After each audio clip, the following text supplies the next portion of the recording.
Good morning मेरे प्यारे बच्चों। आज मैं आपको कक्षा 10 के भारत में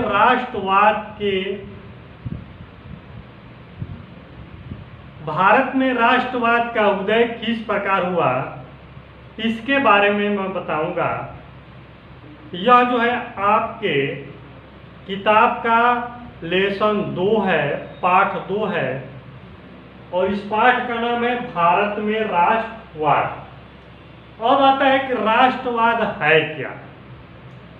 तो राष्ट्रवाद वह भावना और एक विचारधारा है जिसके माध्यम से हम किसी देश के सामाजिक, राजनीतिक और आर्थिक रूप से लोगों को जागरूक करते हैं या एकीकरण करते हैं। और भारत में जो राष्ट्रवाद है वह मुख्य रूप से प्रथम विश्व युद्ध के बाद से उदय हुआ और इसमें मुख्य रूप से हमारे देश के एक महान नेता महात्मा गांधी के विचारधारा का और उनके आंदोलनों का मुख्य योगदान है। और महात्मा गांधी ने इसमें जो आंदोलन चलाए, जैसा आपको मालूम ही है कि महात्मा गांधी का भारत में पहला जो आंदोलन था वह था चंपारण का आंदोलन जो 1917 में हुआ। उसके बाद से गुजरात का खेड़ा का सत्याग्रह 1918 ईस्वी में और अहमदाबाद का मिल मजदूरों का जो आंदोलन था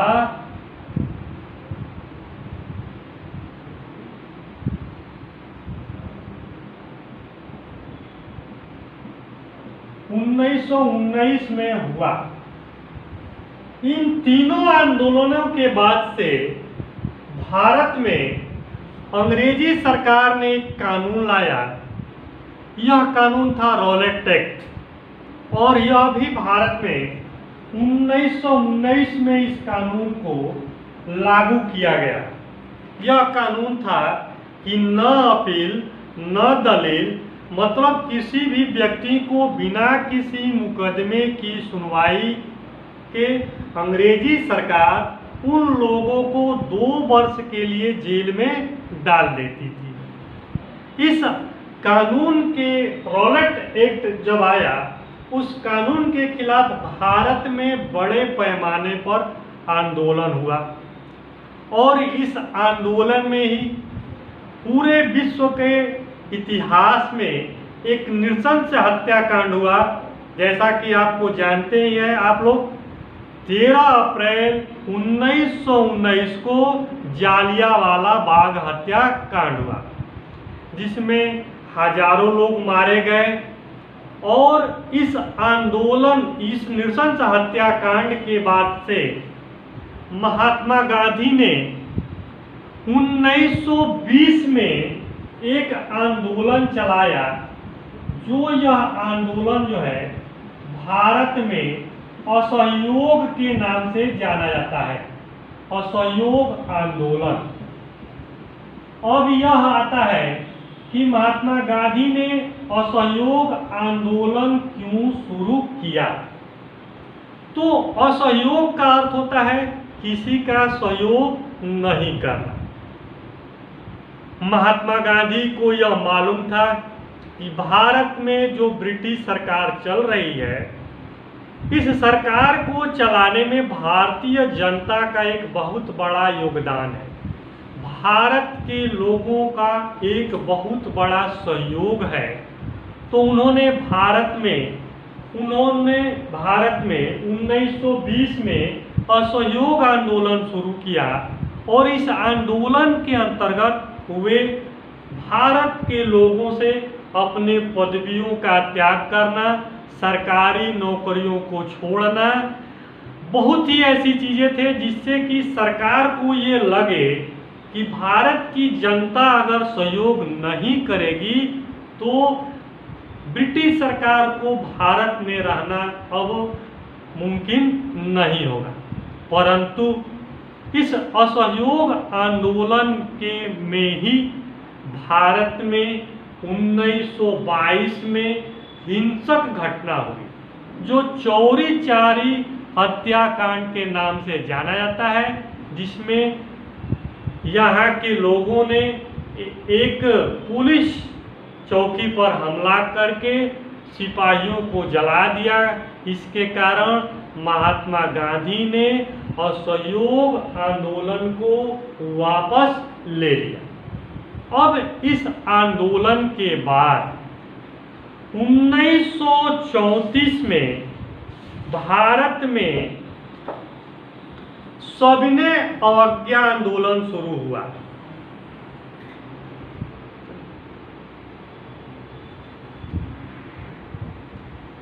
उन्नीस सौ 29 ईस्वी में महात्मा गांधी ने असहयोग आंदोलन वापस लेने का जब निर्णय किया, दिसंबर 1929 में ही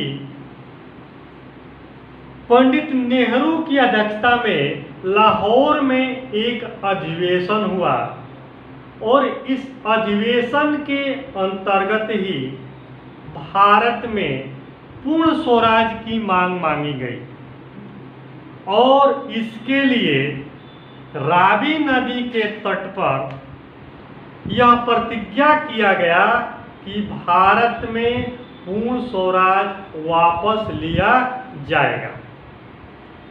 अब इसी उपरांत 1930 में ही